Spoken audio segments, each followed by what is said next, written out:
Donald Francis Shula was born January 4th, 1930, in Grand River, Ohio. Football got into his blood early. After playing at John Carroll University, Shula carved out a 7-year career as an NFL player. That's it. It was in coaching where he made his mark. When you get through, turn it on. Shula was just 33 when he was hired to coach the Baltimore Colts. For 7 seasons, all was good. But when Joe Namath led the New York Jets to a stunning upset of the Colts in Super Bowl III in the Orange Bowl, Shula's world would forever change. Well, that was the game that I was very embarrassed about. Our football team was embarrassed. My relationship with our owner, Carol Rosenblum, sort of came apart after that game. I ended up coaching there one more year, but it was never the same. Shula would be hired by Dolphins owner Joe Robbie in 1970, and the franchise would never be the same. The young coach promptly demanded perfection. Hold up, what's wrong with our snap count? Back in a huddle. It was a fight every day for every one of us.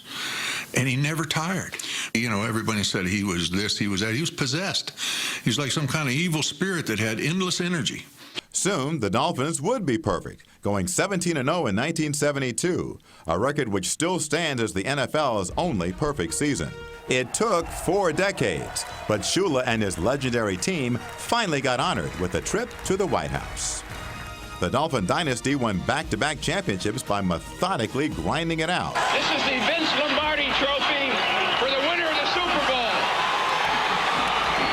But when the Dolphins drafted Dan Marino in 1983, all of that changed. The most competitive player that I think that's ever lined up in the National Football League. That's what made this guy so great. He wanted to win, and he would do everything that he could to help you win the football game. With the most gifted passer in the NFL, Shula turned the Dolphins into an aerial show. They reached the Super Bowl following the 1984 season, but lost to San Francisco, one of Shula's 4 Super Bowl defeats. His 6 Super Bowl appearances are the most of any coach, and so are his 347 wins. After 26 seasons with the Dolphins, Shula retired in 1996. This is the day that you never thought was going to happen.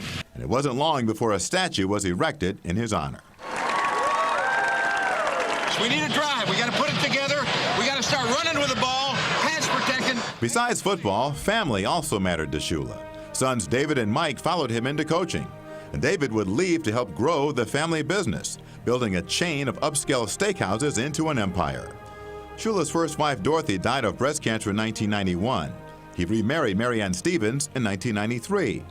Shula loved family, but he lived football.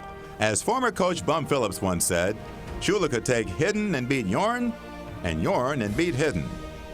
The ultimate compliment for the ultimate coach. Shula comfortably would settle into the role of elder statesman. At the Dolphins gala celebrating the team's 50th anniversary, Shula proposed a toast to the one thing to him that mattered most. In football, you don't have second best. They don't talk about being second best.